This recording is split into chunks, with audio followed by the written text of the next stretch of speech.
علیکم، welcome back to my YouTube channel. اور آج ہم جو ہے نا ڈسکس کرتے ہیں ایف آئی ایکٹ کے حوالے سے۔ جو ہے نا میں آپ کو لیکچر دے رہا تھا جس میں نے انیشیل لیکچر کے اندر میں نے آپ کو ٹرک بتایا کہ آپ جو ہے نا جو 10 سیکشن ہیں آپ ان کو کس طرح میمورائز کر سکتے ہیں۔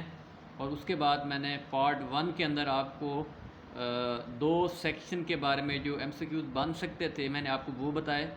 اور آج ہم سیکشن 2 کے حوالے سے کچھ اور ایم سی کیوز ہیں، ڈیفینیشنز ہیں جو کہ آپ سے ایم سی کیوز میں پوچھے جا سکتے ہیں اور جنرلی بھی آپ کو پتہ ہونا چاہیے۔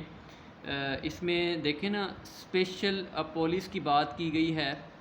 اسپیشل پولیس کے حوالے سے Pakistan special police established in 1948۔ تو پاکستان میں جو اسپیشل پولیس تھی وہ کب بنائی گئی تھی؟ 1948 کے اندر، 1948 میں۔ تو یہ ایم سی کیوز آپ سے پوچھا جا سکتا ہے۔ Pakistan special police establishment ordinance replaced by F I A act 1974۔ Means کہ پاکستان اسپیشل پولیس اسٹیبلشمنٹ جو آرڈیننس تھا وہ ایف آئی اے ایکٹ میں 1974 کے اندر ریپلیس ہوا۔ تو اسپیشل پولیس کیا ہوتی ہے، اس کی ڈیفینیشنز کے حوالے سے میں آپ کو بتاتا چلوں۔ اسپیشل پولیس وہ ہوتی ہے جو کانسٹیٹیوٹ کی جاتی ہے under Pakistan special police establishment ordinance 1948۔ میں نے آپ کو بتایا پاکستان کی اسپیشل پولیس ہے وہ کب بنی؟ 1948 میں۔ تو اسی جو ہے نا آرڈیننس کے تحت اسپیشل پولیس جو ہے نا کانسٹیٹیوٹ کی گئی، اس کو کیا کہتے ہیں؟ اسپیشل پولیس کہتے ہیں۔ اب نیکسٹ ایم سی کیو جو آپ سے پوچھا جا سکتا ہے وہ ہے specified person. Article specified person کا ذکر آرٹیکل 3 کے اندر کیا گیا ہے، تو اس حوالے سے آپ اس کو یاد رکھیں۔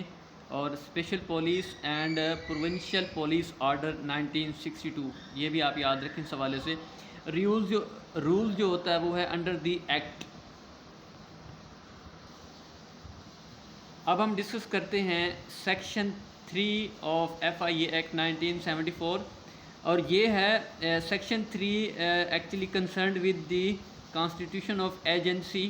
تو یہ بھی آپ سے ایم سی کیو پوچھا جا سکتا ہے، تو آپ کو پتہ ہونا چاہیے۔ دوسرا ایم سی کیو جو آپ سے پوچھا جا سکتا ہے، D G director general is appointed by federal government, اور اس کے جو ادر ممبرز ہیں وہ بھی جو ہے نا فیڈرل گورنمنٹ جو ہے نا ان کو اپوائنٹ کرتی ہے۔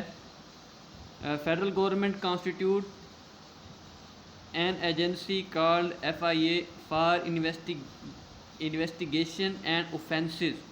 اب ایف آئی اے کس لیے بنائی گئی ہے؟ انویسٹیگیشن اور اوفینسز جو کہ کمٹ کیے جاتے ہیں ان کے حوالے سے، ان کو انویسٹیگیٹ کرانے کے لیے بنائی گئی ہے۔ اب ہم سیکشن 4 کو ڈسکس کرتے ہیں۔ Section 4 is concerned with superintendence and administration of agency. اب جو سپرنٹینڈنس آف ایجنسی ہے وہ کہاں پہ ویسٹ کر رہی ہے؟ وہ فیڈرل گورنمنٹ کے اندر ویسٹ کر رہی ہے، اور جو ایڈمنسٹریشن ہے وہ ویسٹ کرتی ہے D G, who exercise such power as I G under police act 1861۔ اور یہ بات سمجھنے والی ہے، اس میں آرٹیکل 4 کے اندر یہ کہتے ہیں کہ جو ڈی جی ایف آئی اے ہے اس کی پاورز جو ہے نا آئی جی کے ایکول ہوتی ہیں پولیس ایکٹ 1861 کے تحت۔ کس ایکٹ کے تحت؟ 1861 کے تحت۔ اور جو ایڈمنسٹریشن آف دی ایجنسی ہے وہ ویسٹ کرتی ہے director general of F I A. Who is responsible for the administration of the agency? DG is actually Director General is actually he is responsible for the administration of agency۔ اب ہم discuss کرتے ہیں section 5۔ Section 5 deal with the powers of the members of agency, powers of the members of agency. اور اس کے علاوہ next جو آپ کو چیز پتہ ہونی چاہیے وہ یہ ہے کہ سب انسپیکٹر اور ابو exercise the power of a سی اسسٹنٹ کمشنر جتنی پاورز جو ہے ایکسرسائز کرتے ہیں، اور میجسٹریٹ جتنا، کس کے تحت؟ Section 35 of Pakistan penal code. Section 35 of Pakistan penal code کے تحت جو سب انسپیکٹر اور اس سے اوپر کے رینک ہیں وہ لوگ اے سی اور میجسٹریٹ کی پاور رکھتے ہیں. اب دیکھیں نیکسٹ چیز آپ کو اس لحاظ سے پتہ ہونی چاہیے. Arrest without warrant can be made by members of the agency. Means کہ وارنٹ کے بغیر اریسٹ کر سکتے ہیں. کون کر سکتے ہیں؟ Members of agency. The membership of agency has the power. ان کے پاس پاور ہوتی ہے کہ they have power to search, arrest of person and seizure of property. ان کے پاس یہ 3 پاورز ہوتی ہیں. یا تو وہ سرچ کر سکتے ہیں اور اریسٹ کر سکتے ہیں کسی پرسن کو، اور پراپرٹی کو سیز کر سکتے ہیں. According to federal government order members have authority throughout Pakistan. اب ممبرز کی جو اتھارٹی ہوتی ہے وہ کہاں پہ ہوتی ہے؟ پورے پاکستان میں ہوتی ہے. لیکن جو آفیسرز ڈفرینٹ ریجنز یا ایریا کے اندر ان کی ڈیوٹیز ہوتی ہیں تو وہ اسپیسیفک ہوتا ہے کہ ان کی پاورز جو ہوتی ہیں وہاں لائی کرتے ہیں. لیکن جو فیڈرل انویسٹیگیشن ایجنسی ہے اس ایجنسی کی پاور جو ہے وہ پورے پاکستان میں اپلائی ہوتی ہے. An F I A sub inspector hold the same authority of as an S H O. اب یاد رکھیں اسٹیشن ہاؤس آفیسرز کے برابر جو ایک سب انسپیکٹر ہوتا ہے ایف آئی اے کا، اس کی اتھارٹی ایک ایس ایچ او جتنی ہوتی ہے. مینس کہ جو سب انسپیکٹر انویسٹیگیشن ہے ایف آئی اے ہے، اس کی جو پاورز ہوتی ہیں وہ ایک ہمارا جو اسٹیشن کی ایس ایچ او ہوتا ہے اس کے ایکویلنٹ ہوتی ہیں. اب دیکھیں نا، the membership of the agency has such duties privileges and liabilities as the officers of provincial police. Means کہ جو ایف آئی اے ایک ایجنسی ہے اس کے جو ممبرز ہوتے ہیں ان کے پاس جو ڈیوٹیز ہوتی ہیں، پریویلیجز ہوتی ہیں اور لائبلٹیز ہوتی ہیں، جو ان کی رسپانسبلٹیز ہوتی ہیں وہ پروونشل پولیس کے آفیسرز کے ایکویلنٹ ہوتی ہیں. تو کس کے ایکویلنٹ ہوتی ہیں؟ پروونشل پولیس کے ایکویلنٹ ہوتی ہیں. یہ بھی ایم سی کیوز میں آپ سے پوچھا جا سکتا ہے. اور who is authorised to arrest without a warrant. کس کو اتھارٹی حاصل ہے کہ وہ وداؤٹ وارنٹ گرفتار کر سکتا ہے کسی بھی سٹیزن کو؟ Sub inspector are the above rank of sub inspector. Means یا تو سب انسپیکٹر اریسٹ کر سکتا ہے وداؤٹ وارنٹ، یا اس سے اوپر والا جو افسر ہوتا ہے، اسسٹنٹ ڈائریکٹر ہوتا ہے یا انسپیکٹر ہوتا ہے، وہ ان کے پاس یہ اتھارٹی ہوتی ہے کہ وداؤٹ وارنٹ وہ کسی کو بھی گرفتار کر سکتے ہیں. تو such a huge authority they have, you can't even imagine. Sub inspector can conduct investigation. Means کہ جو انویسٹیگیشن کا انچارج ہوتا ہے کسی بھی اسٹیشن کا وہ سب انسپیکٹر ایف آئی اے ہے. تو ایف آئی اے کے سب انسپیکٹر کے پاس بہت زیادہ اتھارٹی ہوتی ہے، کیونکہ وہ as a incharge of police station ہوتا ہے. جیسے ایک ایس ایچ او ہوتا ہے within the limits of station. وہ کہاں پہ ہوتا ہے؟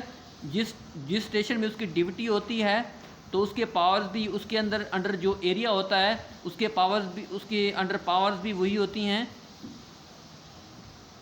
اب نیکسٹ جو یہاں پہ ایک اہم بات ہے، sub inspector authority authorise by D G. Means کہ جو سب انسپیکٹر کے پاس پاورز ہوتی ہیں وہ ان کو ڈی جی دیتا ہے، وہ ڈیلیگیٹ کر دیتا ہے، اور اس کی بہاف پہ جو سب انسپیکٹر ہوتا ہے وہ اس اتھارٹی کو یوز کرتا ہے اور کسی بھی شخص کو وداؤٹ وارنٹ جو ہے نا اریسٹ کر سکتا ہے. پولیس اسٹیشن کیا ہوتا ہے؟ اب پولیس اسٹیشن کی بات کس سیکشن میں کی گئی ہے؟ سیکشن 5 کے اندر. تو لہٰذا یہ بھی آپ نے یاد رکھنا ہے. پولیس اسٹیشن ایک ایسی جگہ ہے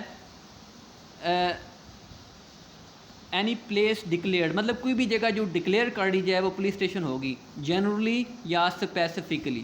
وہ جنرلی بھی ہو سکتی ہے مجموعی طور پر، اور اسپیسیفکلی بھی ایک جگہ ایلوکیٹ کی جا سکتی ہے جسے آپ پولیس اسٹیشن کہتے ہیں. کون اس کو ایلوکیٹ کرتا ہے؟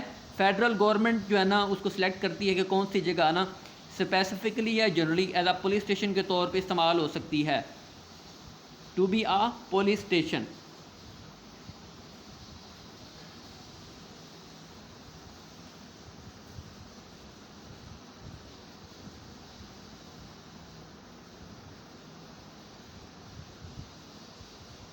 اب نیکسٹ ہم ڈسکس کرتے ہیں لیکن اس سے پہلے میں آپ کو بتاتا چلوں کہ جو اتھارٹی کے ممبرز ہوتے ہیں ان کی جو پاورز ہوتی ہیں وہ اسپیسیفک ایریاز کے اندر ان کی پاورز لائی کرتی ہیں. مینس کہ جو ایریا ان کے انڈر آتا ہے تو ان کی پاورز بھی وہیں تک ہوتی ہیں. اچھا، members of agency not transfer property under investigation کس میں دیتے ہیں؟ وہ ریٹن فارم میں دے سکتے ہیں. تو جو بھی ریٹن آئے تو آپ نے اس پہ ٹک کر دینا ہے. کنٹراوینشن اس کو وائلیشن کہتے ہیں. Contravention of order shall be punishable for means کہ جو آرڈر کو وائلیٹ کرے گا اس ایکٹ کے تحت اس کو 1 سال تک سزا دی جا سکتی ہے اور اس پہ فائن بھی امپوز کیا جا سکتا ہے. فائن کی جو رقم ہے اس کو مینشن نہیں کیا گیا لہذا فائن بھی ہو سکتا ہے. اب سیکشن 5A کو ہم ڈسکس کرتے ہیں. Section 5A. اب section 5A certain officers dam to be public prosecutor. FIA کے اندر کچھ آفیسرز ایسے ہوتے ہیں جن کو ایز اے پبلک پروسیکیوٹر کی اتھارٹی حاصل ہوتی ہے. Which officers dam to be public prosecutor. ایک دیکھیں AD assistant director legal is declare to be or deemed to be a public prosecutor and the other officer is deputy director law. These two officers deemed to be public prosecutor in a specific area. اچھا FIA amendment ordinance 2022 یہ اس کے through edit کیا گیا ہے. اب دیکھیں یہ وہ کون سا آرٹیکل سیکشن ہے جس کے تحت جو کچھ خاص سرٹن آفیسرز ہوتے ہیں ان کو پبلک پروسیکیوٹر کی پاورز دی گئی ہیں. وہ ہے سیکشن 5A. اب نیکسٹ ہم سیکشن کو ڈسکس کرتے ہیں. Section number 6. سیکشن نمبر 6 ہے powers to amend the schedule. کس کے پاس اختیارات ہوتے ہیں کہ وہ یہ شیڈول 1 جو ہے 1974 کا جو ایکٹ ہے کیونکہ یہ ایک شیڈول ہے تو اس شیڈول کو امینڈ کرنے کا اختیار کس کو دیا گیا ہے؟ Only federal government has powers to amend this schedule. Federal government میں by notification in the official gazette. Official gazette کے جو نوٹیفکیشن ہوتا ہے اس کے تحت جو آپ کی فیڈرل گورنمنٹ ہوتی ہے وہ اس شیڈول کو امینڈ کر سکتی ہے. تو انشاءاللہ کیونکہ ویڈیو کافی بڑی ہو رہی ہے تو انشاءاللہ اگلے لیکچر کے اندر جو آگے 4 سیکشن رہ گئے ہیں ہم ان کو ڈسکس کریں گے.